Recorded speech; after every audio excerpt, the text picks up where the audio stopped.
आपने सवाल पूछा कि मैं जब 100 रुपए लेकर गरीब बच्चों के लिए स्कूल बनाया हूँ तो मैं 1.5 लाख रुपए क्यों चार्ज कर रहा हूँ, क्या मैं चार्ज कर रहा हूँ या नहीं कर रहा हूँ। तो मैं बिल्कुल 1.5 लाख रुपए साल का फ़ीस चार्ज कर रहा हूँ। मगर अब सवाल है कि किससे चार्ज कर रहा हूँ और क्यों चार्ज कर रहा हूँ। इस सवाल पे आने से पहले मैं एक बैकग्राउंड बनाना चाहता हूँ, बताना चाहता हूँ कि उम्मीद ग्लोबल स्कूल क्या है। क्या उम्मीद ग्लोबल स्कूल एक आम स्कूल है? नहीं, उम्मीद ग्लोबल स्कूल एक यूनिक स्कूल है।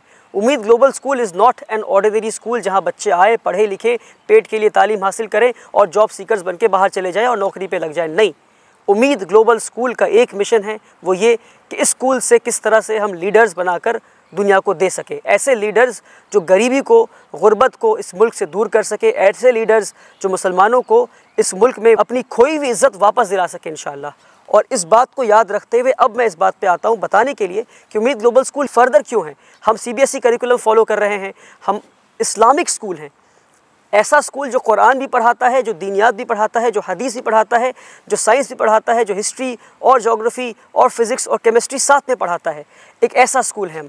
और आपको जानकर हैरानी होगी कि हमारे यहाँ हम स्टेम एजुकेशन दे रहे हैं, यानी साइंस, टेक्नोलॉजी, इंजीनियरिंग और मैथमेटिक्स का। और हमारे स्टेम एजुकेशन की वजह से वर्ल्ड ट्रेड सेंटर पुणे, जो कि वर्ल्ड ट्रेड सेंटर न्यूयॉर्क की एक फ्रेंचाइजी इंडिया में है, उन्होंने हमें सर्टिफिकेशन दिया है कि हमारे curriculum is at par with international curriculum. यानी वर्ल्ड ट्रेड सेंटर पुणे, जो न्यूयॉर्क का एक फ्रेंचाइजी इंडिया में है, उन्होंने हमें सर्टिफिकेशन दिया है कि उम्मीद ग्लोबल स्कूल, और वो सर्टिफिकेट आप चाहें तो प्रेस रिलीज़ के बाद आपको दे सकता हूँ और आप लोग इसको पब्लिश कर सकते हैं कि उन्होंने सर्टिफाई किया है कि हमारा स्कूल का करिकुलम इंटरनेशनल करिकुलम के एट पार है। अल्हम्दुलिल्लाह रब्बिल आलमीन।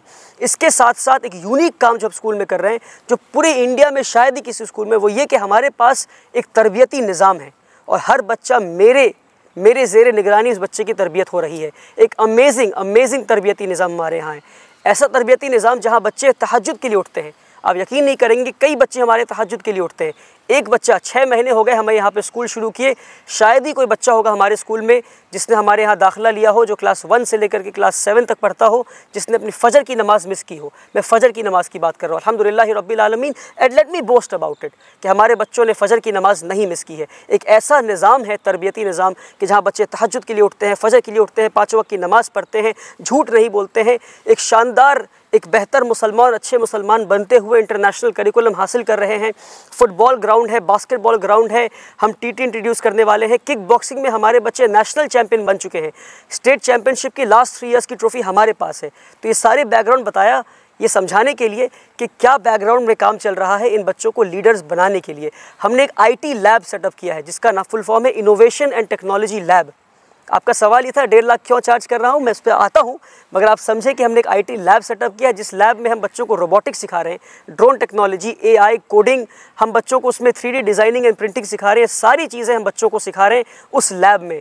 ये सारी चीज़ों जानने के बाद अब मैं आपको बताता हूँ कि हाँ, मैं 1.5 लाख रुपये चार्ज कर रहा हूँ, मगर क्यों चार्ज कर रहा हूँ और किससे चार्ज कर रहा हूँ। एक फ़र्क आपको समझना पड़ेगा। हमारे यहाँ ये सारी चीज़ें जानने के बाद आपको क्या लगता है कि एक बच्चे पे क्या खर्च होगा सालाना, जिसको हम लीडर बनाने की कोशिश कर रहे हैं। वो बच्चा नहीं जो पेट के लिए पढ़ रहा है, पढ़ के जाके फिर सोसाइटी की लाइबिलिटी बन जाए, फिर नौकरी के लिए जाए। नहीं, हर बच्चा जो यहाँ से पढ़ के निकलेगा ऐसा 10 और स्कूल खोलेगा और जॉब सीकर्स नहीं बल्कि जॉब प्रोवाइडर्स बनेगा, कम्युनिटी का लीडर बनेगा। ऐसी प्रोग्राम में एक बच्चे पे क्या लगता है आपको, क्या खर्च होगा बताइए मुझे? मिनिमम क्या खर्च होगा साल का बताइए? 3 लाख रुपये। आप 3 लाख कह रहे हैं, आप कोई और बताइए? 2 लाख 3 लाख तो लगेगा। चलिए मैं आपको हकीकत बताता हूँ। एक बच्चे पे 70,000 रुपये खर्च है। कितना खर्च है? 70,000 रुपये एक बच्चे पे खर्च है, ईयरली खर्च है। ठीक है, क्योंकि हमारा प्रोग्राम ऐसा है। और मैं बताना भूल गया, शानदार खाना 3 वक्त का, 2 टाइम फल, फिर दूध, ये सारी चीज़ें, मछली, पनीर, चिकन, सारी चीज़ें, अमेजिंग डाइट बच्चों के लिए। ऐसी डाइट जिसको खाकर बच्चे सच में लीडर बन सके इंशाअल्लाह।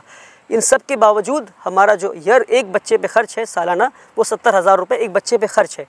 हमारा स्कूल का कैपेसिटी जो है वो 1000 बच्चों का है। अगर 1000 बच्चे पूरे स्कूल में आ गए तो एक साल में हमारा क्या खर्च होगा बताइए? 70,000 इंटू 1000 कितना हो गया? 7 करोड़। यानी हमारे स्कूल का हर साल एक्सपेंडिचर 7 करोड़ होने वाला है। हर साल एक्सपेंडिचर कितना होने वाला है? 7 करोड़। मैं एक बार 7 दिन में 7 करोड़ रुपए रेस कर लिया तो पूरी दुनिया ने मुझे सराहा और मेरी तारीफ़ की और कहा वाह वाह, आपने 7 दिन में 7 करोड़ जमा कर लिया, आपने कमाल कर दिया। अब सवाल का जवाब दीजिए मेरा, क्या मैं 7 करोड़ हर साल जमा कर पाऊँगा? एक बार जमा कर लिया, मान लीजिए अगले साल फिर जमा कर लूँ, उसके अगले साल फिर जमा कर लूँ और उसके अगले साल ना जमा कर पाए, फिर क्या करूँगा? बच्चों को मैं सैलरी कहाँ दूंगा, टीचर्स को सैलरी कहाँ से दूंगा, बच्चों को खाना कहाँ से दूंगा, इलेक्ट्रिसिटी बिल कहाँ से भरूंगा, क्योंकि एक बच्चे पे 70,000 रुपये खर्च है। और अगर 1000 बच्चे पढ़ते हैं 7 करोड़ स्कूल का खर्च होने वाला है। तो ये 7 करोड़ रुपए हर साल मैं कहाँ से लाऊंगा। और बाय चांस अगर ये 7 करोड़ किसी एक साल में जमा नहीं कर पाया मैं, तो क्या मैं स्कूल बंद कर दूँ, ये बिल्डिंग खाली हो जाए। तो हम एक सस्टेनेबल मॉडल के टुवर्ड्स जाने की कोशिश कर रहे हैं। इसलिए हमने ये नया स्कीम निकाला, हमने एक स्ट्रैटेजी बनाया कि हम 25% बच्चों से फ़ीस लेंगे और 75% बच्चे हमारे स्कूल में फ्री ऑफ कॉस्ट पढ़ेंगे, जिस तरह से पिछले 6 साल से पढ़ रहे हैं। एक और बात वाज़ेह कर दूं, लोगों को लगता है कि पहला साल मेरा स्कूल का है। 1000 स्क्वायर फीट के अपार्टमेंट में स्कूल शुरू किया था जब मेरी उम्र 19 साल की थी, 2018 1 अप्रैल। आप इससे कई लोगों को ये बात पता है। तो अगर मैं किसी साल 7 करोड़ रुपए जमा नहीं कर पाया तो क्या स्कूल बंद कर दूँ? नहीं बंद कर सकता। तो 25% बच्चों से फ़ीस ले रहा हूँ मैं। यानी कितने बच्चों से बताइए? 1000 बच्चों में 25% यानी 250 बच्चों से। 250 बच्चों से 70,000 रुपये फ़ी लेता हूँ, कितना हो गया बताइए? अगर 250 बच्चे 1.5 लाख रुपए फ़ीस दे रहे हैं तो कितना हो गया? 3 करोड़ 75 लाख। खर्च कितना है हमारा? 7 करोड़। फ़ीस के बाद कितना आया? 3 करोड़ 75 लाख। बाकी बचे हुए पैसे कहाँ से लाऊंगा? उसके लिए फिर मुझे हाथ फैलाना पड़ेगा, फिर भीख मांगना पड़ेगा। तो हमारी कोशिश है कि एक साल आहिस्ता आहिस्ता हम सस्टेनेबिलिटी के टुवर्ड्स हम जाएं इंशाल्लाह। तो ये रीज़न है कि हम 25% बच्चों से फ़ीस ले रहे हैं। वो बच्चे तो दे सकते हैं, यानी एक बच्चा जो 1.5 लाख रुपए फ़ीस दे रहा है, यानी वो एक बच्चा अपना खर्च दे रहा है और उसके साथ साथ एक और बच्चे का खर्च दे रहा है। तो कितना अमेजिंग और ब्यूटीफुल मॉडल है कि सोसाइटी के अच्छे घर के बच्चे भी हमारे आके पढ़ सकते हैं। और अब यकीन माने कितना सुनहरा हमारे यहाँ नज़ारा होता है जब एक करोड़पति बैठा होता है कुर्सी पे पेरेंट्स टीचर्स मीट में, उसके बगल में एक रिक्शा वाला बैठा होता है। जब एक करोड़पति बैठा होता है हमारे बगल में और उसी के बगल में उसके घर वाली काम वाली बाई बैठी हो या उसी का ड्राइवर बैठा हो। ये हम कहना चाह रहे हैं कि हमारा जो मिशन है कि education of the rich for the poor, कि एडुकेशन जो अमीरों की तालीम है गरीबों को फराहम करें। हम किस तरह से अमीरों की तालीम हम गरीबों को फराहम करें, ये हमारी कोशिश है कि किस तरह से एक ही मालिक और एक ही ड्राइवर का बच्चा एक ही स्कूल में आके पढ़ सके। ड्राइवर का बच्चा फ्री ऑफ कॉस्ट पढ़ सके और मालिक का बच्चा 1.5 लाख रुपए फ़ीस देकर पढ़ सके। तो इसलिए हम 1.5 लाख रुपए फ़ीस ले रहे हैं। उम्मीद करता हूँ कि आप के सवाल का मैं जवाब दे पाया। दूसरा सवाल वली रहमानी साहब ये है कि जिस तरह से स्कूल यहाँ कामयाबी से चल रहा है, सैलरी क्या आप यहाँ से सैलरी लेते हैं तो कितना लेते हैं? आपने पूछा कि जिस तरह से स्कूल चल रहा है क्या मैं सैलरी लेता हूँ। मैं पिछले 6 साल में सैलरी नहीं लिया हूँ और मेरी आगे भी नियत नहीं है कि मैं सैलरी लूँ। इसलिए नहीं क्योंकि सैलरी लेना गलत है, बल्कि सैलरी लेना चाहिए मुझे, अच्छी सैलरी लेना चाहिए मुझे, बल्कि इसलिए क्योंकि मैं एक अच्छे वेल टू डू फैमिली से आता हूँ। My father is a businessman, he is established businessman और मुझे पैसों की ज़रूरत नहीं है। My father takes care of my bills, he pays off all my bills. और मेरे वालिद साहब की तरफ से हुक्म है कि मैं सैलरी ना लूँ। मगर हाँ, अगर आप कहेंगे तो मैं अपना अपॉइंटमेंट लेटर दिखा सकता हूँ। मैं भी एक स्कूल का एक एम्प्लॉय हूँ। I am acting in the capacity of the school secretary. मैं अपना अपॉइंटमेंट लेटर दिखाऊंगा जिसमें लिखा है कि मेरी सैलरी 70,000 रुपये है और ये लिखा है मेरे अपॉइंटमेंट में कि मेरी मर्ज़ी से ये सैलरी मैं ड्रॉ नहीं करूँगा। और हमने ये सिस्टम इसलिए बनाया है ताकि मेरे बाद कोई और बैठे जिसे पैसे की ज़रूरत हो इस कुर्सी पर, वो सैलरी ड्रॉ कर सके। वली साहब, मेरा सवाल ये है कि आपको इस स्कूल में जाहिर सी बात है कई ऐसे लोग हैं जिन्होंने आपका सपोर्ट किया, आपके डोनर है, आपके वेल विशर है, लेकिन एक बात ये भी सुनने में आ रही है कि जो डोनर्स है वो लोग भी किसी बच्चे को, किसी स्टूडेंट को रिकमेंड करते हैं आपके पास कि उसको स्कूल में दाखिला ले लिया जाए, उनको एडमिशन लिया जाए, उनकी भी रिकमेंडेशन को आप नहीं मान रहे, रिजेक्ट कर देता हूँ। What is the reason? इसमें रीज़न ये है कि स्कूल जो हमारा पर्सन ओरिएंटेड नहीं है। स्कूल मुझसे नहीं चलता, मैं स्कूल नहीं चलाता, स्कूल चलाता सिस्टम है और मैं भी सिस्टम के मातहत हूँ। मैं सुनूंगा, सिस्टम की सुनूंगा और हमने एक सिस्टम बनाया है, सिस्टम के तहत एडमिशन होना है। और डोनर्स जिसने 100 रुपये दिया, जिसने 1 करोड़ रुपये या जिसने 10 करोड़ रुपये दिया, मुझे इंशाल्लाह आगे आने वाले वक्त में ऐसे भी डोनर्स होने वाले इंशाल्लाह, मुझे अल्लाह की ज़ात से उम्मीद है। उन्हें समझना ये है कि डोनर्स पैसे देकर एहसान किसी पे नहीं कर रहे हैं, बल्कि मैं डोनर्स को इस तरह बताना चाहता हूँ कि डोनर्स इस तरह देखें कि मैं और ये स्कूल उन्हें एक अपॉर्चुनिटी दे रहा है कि वो अपने पैसे को सही जगह पे खर्च कर सकें और हमारे यहाँ पर, बल्कि इसको बिज़नेस की तरह देखें कि अल्लाह की रज़ा के लिए आप पैसा दे रहे हैं, आप कहीं और देंगे और यहाँ देंगे, इसमें फ़र्क क्या है? फ़र्क ये है कि यहाँ रिटर्न ऑन इन्वेस्टमेंट हाई है, यहाँ ROI जो है, रिटर्न ऑन इन्वेस्टमेंट बहुत हाई है। आप कहीं और किसी और इदारे में पैसे देंगे, वहाँ जॉब सीकर्स बनेंगे। यहाँ पैसा लगाएंगे, एक बच्चा ऐसा निकलेगा कि ऐसा एक और स्कूल बना सके। तो यहाँ जो रिटर्न ऑन इन्वेस्टमेंट है बहुत हाई है। तो इसको इस तरह देखें कि जो डोनर्स हमें डोनेशन दे रहे हैं उसमें डोनर्स का फ़ायदा है। और मैं कहता हूँ कि अक्सर जो लोग चैरिटी करते हैं वो चैरिटी इसलिए करते हैं ताकि गरीबों की मदद कर सके। मैं कहता हूँ अपनी मदद कीजिए, एक ऐसा मॉडल खड़ा कीजिए जिसमें आपसे बेहतर प्रोडक्ट बन के निकल सके, आपसे बेहतर जो है वो प्रोडक्ट बन के निकल सके। इसलिए मैं कहता हूँ कि डोनर्स के रिकमेंडेशन को मैं रिजेक्ट नहीं करता, मैं डोनर्स के रिकमेंडेशन को सिस्टम और प्रोसेस में डाल देता हूँ। सिस्टम रिजेक्ट करता है और सिस्टम ले लेता है। मैं डोनर्स की बात नहीं सुनूंगा, मुझे जवाब डोनर्स को नहीं देना है, मुझे जवाब अल्लाह सुब्हान ताला को देना है। और हमारा एडमिशन प्रोसेस बहुत ट्रांसपेरेंट है और ट्रांसपेरेंसी के साथ ही मैं काम करना चाहता हूँ। बल्कि मैं कहता हूँ मेरी 2 अपनी बेटियाँ हैं, जो मेरी अपनी बेटियाँ हैं, 2 छोटी बेटियाँ। मैं कहता हूँ कल को अगर मैं चाहूँ कि अपनी बेटियों को दाखिला स्कूल में करा दूँ, मैं नहीं करा सकता। मुझे एडमिशन फॉर्म लेना होगा और मुझे मेरी बेटियों को, अपनी बेटियों को एडमिशन प्रोसेस से गुजरना होगा। और मुझे नहीं पता कि उनका एडमिशन हो पाएगा कि नहीं। एडमिशन टीम ही डिसाइड करेगी कि एडमिशन उनका हो पाएगा या नहीं हो पाएगा। सर एक सवाल है कि कैसे आप जज करेंगे कि जो 75% जो बच्चे हैं वो आप उनसे पैसे नहीं लेंगे और जो 25% जो बच्चे आप उनसे जो पैसे लेंगे, तो आप उसको जस्टिफाई कैसे करेंगे कि वो साहिब हैसियत है और ये साहिब हैसियत नहीं है? जो 25% बच्चे पैसा देंगे वो साहिब हैसियत ही लोग आएंगे, तो उस पर हमें सवाल करने की ज़रूरत नहीं कि भाई आप साहिब हैसियत है कि नहीं। जो पैसा दे पा रहा है वो खुद ब खुद एक प्रूफ है कि साहिब हैसियत है। सवाल रहा कि 75% बच्चे यानी 750 बच्चे जो स्कूल में पढ़ेंगे वो गरीब बच्चे, हम कैसे पता करेंगे? तो हमारा एडमिशन प्रोसेस का 3 लेयर्स है।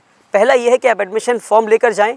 फॉर्म लेने के बाद आपका इम्तिहान होगा, टेस्ट होगा। अगर आप टेस्ट पास करते हैं तो उसके बाद आपका इंटरव्यू होगा। इंटरव्यू बच्चों का और पेरेंट्स का होगा। इंटरव्यू राउंड अगर आप क्वालिफाई करते हैं तो हमारा होम सर्वे होगा, चाहे हिंदुस्तान के किसी भी कोने में हो। हमारी टीम जाकर आपके घर को देखेगी, घर के सर्वे करेगी और ये देखेगी कि अगर आप कह रहे हैं कि आप गरीब हैं तो सच में गरीब है या नहीं है। आपके घर में क्या क्या चीज़ें हैं, फ्रिज है, आपके घर में ओवन है, आपके घर में टीवी है, घर कितना बड़ा है, कितने कमरों का घर है, आपके पड़ोसी कैसे हैं, किस लोकेलिटी में घर है। बल्कि हमारा पूरा एक फॉर्मेट बना है होम सर्वे का इंशाल्लाह। तो हम वो होम सर्वे पिछले 2 सालों से करते हुए आ रहे हैं, उसको हमने और मजबूत बना दिया सर्वे के सिस्टम को इंशाल्लाह। हम इस सर्वे के ज़रिए हम फाइनल जो है, मान लीजिए 100 बच्चे सिलेक्ट हो गए, अब उन 100 बच्चे के घर हमारी टीम जाकर ये देखेगी कि अगर वो 100 बच्चे सच में गरीब हैं या नहीं। और नहीं है तो कई बच्चे इन द पास्ट रिजेक्ट भी हुए हैं और फिर हमने उनसे कहा है या तो आप फीस कैटेगरी में आइए या तो आप एडमिशन मत लीजिए। सर दाखिले का क्लास क्या है सर, किस क्लास से दाखिला लेते हैं आप? हम लोग क्लास 1 से दाखिला लेते हैं। अभी क्लास 1 से लेकर के 8 तक हमारा स्कूल चल रहा है। कोलकाता में एक ऐसे शख्स हैं जिन्होंने सवाल किया कि जिस ज़मीन पे ये स्कूल बना है, उम्मीद ग्लोबल स्कूल, ये 90 इयर्स के लीज़ पे है कि 90 इयर्स के बाद ये स्कूल का लीज़ ख़त्म हो जाएगा, तो इसका क्या जवाब है आप? देखिए, ऐसे लोगों को मैं जवाब देकर अपना टाइम वेस्ट नहीं करना चाहता। उम्मीद ग्लोबल स्कूल एक ग्लोबल स्कूल है और बहुत सिंपल फंडा है। हमारे वेबसाइट पे जाइए, हमारे वेबसाइट पे स्कूल की ट्रस्ट के कागजात, ज़मीन के कागजात, सारी चीज़ें अपलोडेड है। मुझे बात करने की ज़रूरत ही नहीं। अगर कोई पढ़ा लिखा इंसान है, थोड़ी भी पढ़ाई लिखाई की हो और अंग्रेज़ी पढ़ सकता हो, क्योंकि सारी चीज़ें अंग्रेज़ी में लिखी है हमारे वेबसाइट पर, तो वेबसाइट पे जाइए, लीगल कंप्लायंस हमारा एक उसमें सब हेडिंग है, उस पर जाकर हमारे ट्रस्ट के कागजात देखिए, हमारे आप जाकर ज़मीन की कागजात देखिए, वो सारी चीज़ें हमारे वेबसाइट पे अपलोडेड हैं। और जाकर देखिए लीज़ पे दिया गया है या ट्रस्ट पर ज़मीन है। ये बेकार की अफवाह फैलाने की बजाय बेहतर होगा कि थोड़ी पढ़ाई लिखाई करें, थोड़ी रिसर्च करें और कोई अच्छा काम कर रहा है तो उसे सपोर्ट करें, ना कि उसे डिफेम करें, उसे बहतान लगाए बिना सच्चाई जाने। अगर एजुकेशन मॉडल को ज़्यादा लोग एक्सेस कर पाए, उसके लिए आपका क्या स्टेप है? हमारे एजुकेशन मॉडल को ज़्यादा लोग एक्सेस कर पाएँ, उसके लिए तो हमें टू बी वेरी ऑनेस्ट इसमें बहुत ज़्यादा अच्छा अभी हमारे पास कोई पुख्ता स्टेप नहीं है, क्योंकि बहुत यूनिक मॉडल है और एक्सेसिबल कर पाए इसके लिए ज़रूरत यह है कि कौम की जो कम्युनिटी, जो बिज़नेसमैन हमारे, बल्कि मैं कहता हूँ यहाँ से 4 किलोमीटर की दूरी पर लेदर कॉम्प्लेक्स है, 5 किलोमीटर की दूरी पे मेरे स्कूल से, मतलब अगर मेरी बिल्डिंग पे, स्कूल बिल्डिंग पे खड़े हो जाएंगे तो leather complex, Calcutta leather complex आपको दिखेगा। 20,000 करोड़ की इंडस्ट्री है। मैं आपको बताता हूँ वहाँ से 20,000 रुपये नहीं आए मुझे, सिवाय 1-2 लोगों को छोड़कर जो बहुत ख़ास लोग हैं मेरे, उन्हें इंक्लूड नहीं कर रहा हूँ मैं, क्योंकि मेरे बहुत ख़ास लोग हैं वो, उन्होंने ज़मीन दी मुझे उनको बहुत सालों से जानता था। उनके अलावा क्या कलकत्ता में लोगों को पता नहीं कि यहाँ पे उम्मीद ग्लोबल स्कूल खुला है? क्या लेदर कॉम्प्लेक्स जो 5 किलोमीटर की दूरी पर है, वहाँ पे लोगों को पता नहीं कि 5 किलोमीटर की दूरी पे एक इंटरनेशनल लेवल का स्कूल खुला है जहाँ लीडर्स तैयार हो रहे हैं? लीडर्स तैयार करने का फॉर्मूला कहाँ है किसी के पास? लोग सिर्फ पढ़ा रहे हैं। मैं लीडर्स तैयार करने की बात कर रहा हूँ, मैं लीडर्स तैयार करने की बात कर रहा हूँ। और 20,000 करोड़ की इंडस्ट्री, पूरे मुसलमानों की इंडस्ट्री, 20,000 रुपये नहीं आई, अफसोस की बात है। तो मैं कहता हूँ कि मुसलमान बिजनेसमैन की ये जिम्मेदारी है कि वो पैसा लगाएं और ऐसे कई स्कूल्स खोलने की कोशिश करें। वली रहमानी साहब, उम्मीद ग्लोबल स्कूल के चर्चे बरादरान वतन में भी है और उनकी भी चाहत है कि उनके भी बच्चे यहाँ से तालीम से आरास्ता हों। उनके लिए क्या कदम उठाएं? अफसोस की बात यह है कि एक स्कूल पूरे मुल्क को केटर नहीं कर सकता, एक स्कूल बल्कि एक डिस्ट्रिक्ट को केटर नहीं कर सकता, एक स्कूल एक एरिया को केटर नहीं कर सकता। एक स्कूल में मैक्सिमम जो बच्चे पढ़ सकते हैं 1000-1200 बच्चे। तो अपनी जब मैं फ़ंड रेजिंग कर रहा था तो मैं उस वक्त भी ये कहा था इस तरह के 100 से ज़्यादा स्कूल की ज़रूरत है पूरे मुल्क भर में। अब हमने एक मॉडल तैयार कर दिया है, मुल्क भर के लोगों से गुजारिश है कि वो आएँ, इस मॉडल को कॉपी करें, पैसा लगाएं और इससे अच्छा स्कूल बना कर दिखाएं। इंशाल्लाह 100% सपोर्ट मेरा आपके साथ है इंशाल्लाह। कोई नॉन मुस्लिम बच्चा एलिजिबल है, क्या उनको अपने यहाँ आप रखेंगे? बिल्कुल रखेंगे। इस मुल्क में हिंदू भी है, मुसलमान भी है, क्रिश्चियन भी है। हम चाहेंगे कि नॉन मुस्लिम बच्चे, क्रिश्चियंस आए, हिंदू हमारे यहाँ आए। बल्कि आप जानकर हैरान होंगे कि हमारे जो हिंदू बच्चे हैं वो कुरान के पीरियड में संस्कृत पढ़ते हैं। हमने हिंदू बच्चों के लिए कुरान और दीनियात की, हमारे यहाँ कुरान और दीनियात के पीरियड में हिंदू बच्चे संस्कृत पढ़ते हैं। और हमारे यहाँ जो हिंदू बच्चा पढ़ रहा है वो यतीम है, वो मुझे अब्बा जी बोलता है। उसकी वालिदा यानी उसकी माँ जब इंतकाल कर रही थी, इंतकाल करने से 1 हफ़्ते पहले मुझसे मुलाकात की और मुझसे कही कि मैं अपने बच्चों को आपके हवाले करती हूँ वली सर। और उसकी माँ जब इंतकाल हो गई तो उसके फादर और उसके घर वाले स्कूल में देना नहीं चाह रहे थे। मैं घर जाकर लड़कर उन बच्चों को अपने स्कूल लेकर आया, हाथ जोड़कर उन बच्चों को स्कूल लेकर आया। वो बच्चे मुझे अब्बा जी कहते हैं। और जब मुसलमान बच्चे कुरान पढ़ते हैं, जब उन बच्चों का नाम एक्सपोज करना सही नहीं है क्योंकि उनकी प्राइवेसी मैं चाहता हूँ, वो प्राइवेट रहे। आप चाहे तो उन बच्चों से मुलाकात करवा दूंगा मैं आपको। बहुत प्यारे बच्चे हैं, मुझे अब्बा जी कहते हैं।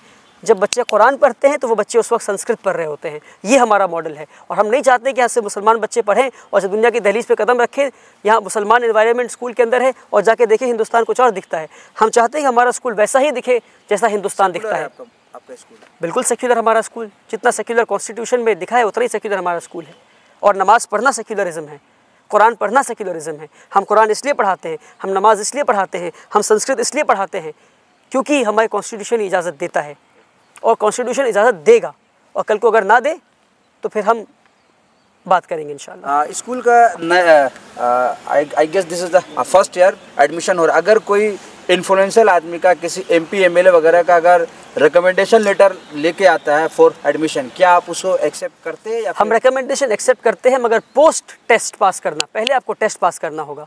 अगर आपने टेस्ट पास कर लिया, अगर आपके बच्चे ने टेस्ट पास कर लिया और हमारे पास 10 बच्चे हैं, 10 के 10 में 9 नंबर हैं और उसमें से एक बच्चा रिकमेंडेशन लेकर आया है तो फिर हम रिकमेंडेशन वहाँ पर एक्सेप्ट करेंगे। पर पहले आपको टेस्ट पास करना होगा, टेस्ट पास करके आपको आगे बढ़ना होगा। मैं देख रहा हूँ कि ये बिल्डिंग आपके पीछे जो है पूरी तरह से बनकर तैयार है, लेकिन हॉस्टल अभी काम अधूरा है। क्या कहेंगे यहाँ की आवाम से, बंगाल की आवाम से और तमाम हिंदुस्तान की आवाम से? तमाम हिंदुस्तान की आवाम से मैं ये कहूँगा कि आपने बहुत साथ दिया है मेरा, और कलकत्ते के आवाम से, स्पेशली बिजनेसमैन से कहूँगा कि आप अपनी ज़िम्मेदारी ना भूलें, स्कूल विज़िट करें और मुझे सपोर्ट करें। कई सारे काम अभी भी बाकी हैं, उनको पूरे करने हैं, हमें अभी भी फ़ंड्स की ज़रूरत है। आप आएँ और देखें किन किन चीज़ों की ज़रूरत है हमें, उन चीज़ों को आप पूरी करने में हमें मदद करें। और पूरे हिंदुस्तान के लोगों से कहूँगा, आप जिस भी सिटी में हैं, अगर आप बिज़नेसमैन हैं, 10-15 बिज़नेसमैन जुड़कर वहाँ स्कूल कायम करें। अगर आपको टेक्निकल सपोर्ट चाहिए, सिस्टम में सपोर्ट चाहिए, एकेडमिक सपोर्ट चाहिए, जिस तरह की भी सपोर्ट चाहिए आपको, सारी सपोर्ट इंशाल्लाह मैं आपको करूँगा। ये मेरा वादा है आपसे। मैं पिछले 6 साल में स्कूल के मॉडल्स को स्टडी किया हूँ and I have the expertise and I am ready to share the expertise with everybody who comes to me इंशाल्लाह, सो दैट हर डिस्ट्रिक्ट में, हर इलाका में एक इस्लामिक स्कूल हो जहाँ हिंदू बच्चे भी आएँ, क्रिश्चियन बच्चे भी आएँ, तरबियत हासिल करें और इस मुल्क को एक बेहतर मुल्क बनाने में और पावरफुल मुल्क बनाने में मदद करें इंशाल्लाह। सर एक क्वेश्चन सर, क्लास 8 तक पढ़ाते हैं क्या? 9 10 भी पढ़ाई शुरू? अभी बच्चे क्लास 7 तक पहुँचे हैं। जो कमिंग एकेडमिक ईयर है यही 7 के बच्चे 8 पहुँचेंगे। हमारी पूरी कोशिश है कि हम क्लास 12 तक स्कूल को ले जाएं। हम इस तरह कई सारे स्कूल्स बनाएं। किस बोर्ड से आपका? हम लोग CBSE एफिलिएशन लेने वाले हैं एक इंशाल्लाह। आखिरी सवाल, क्या स्कूल ख़त्म होने के बाद कुछ ऐसा कोर्सेज वगैरह होते हैं क्या यहाँ पे? नहीं, बिल्कुल बताया मैं, तरबियती निज़ाम है हमारे यहाँ। स्कूल ख़त्म होने के बाद प्रेप क्लास होता है, हमारे यहाँ ट्यूशन कल्चर नहीं है। स्कूल ख़त्म होने के बाद बच्चे खुद सेल्फ स्टडी करते हैं, तरबियती क्लास होता है, यानी असर से लेकर मगरिब तक बच्चे हदीस पढ़ते हैं, हदीस सुनते हैं बच्चे फजर। बल्कि मैं एक यूनिक तरबियत के मॉडल पे अगर मैं बात करने जाऊँ, it's a very vast topic कि किस तरह से मैं उसको कोडिफाई करने की कोशिश कर रहा हूँ, एक शानदार तरबियती निज़ाम कायम करने की कोशिश कर रहा हूँ। स्कूल के बाद बच्चे तरबियत क्लास होता है उनका, स्कूल के बाद बच्चे प्रेप टाइम होता है, यानी जब वो सेल्फ स्टडी करते हैं, नमाज़ पढ़ते हैं, गेम्स खेलते हैं, खाना खाते हैं और फिर उसके बाद बच्चे सो जाते हैं। हमारे बच्चे सुबह रात को 9 बजे सो जाते हैं, लाइट्स ऑफ हो जाता है और फिर फजर की नमाज़ के लिए उठ जाते हैं। और जुमे के दिन स्पेशली कई बच्चे तहज्जुद की नमाज़ के लिए उठते हैं। और हमारी कोशिश है कि हम स्कूल को इस पैटर्न पे ले आएँ कि तहज्जुद कंपलसरी कर दें स्कूल में, हमारे बच्चे इशा के बाद तुरंत सो जाएँ फ़ौरन और तहज्जुद में हमारे बच्चे उठें। और बल्कि मेरे शेख कहते हैं अक्सर कि उनकी बस चले तो वो तहज्जुद को पूरी उम्मत पे कंपलसरी कर दें, क्योंकि जिस मुसीबत से पूरी उम्मत गुजर रही है इस वक्त, हम सबको तहज्जुद में उठना चाहिए और तहज्जुद पाबंदी से भी पढ़नी चाहिए इंशाअल्लाह।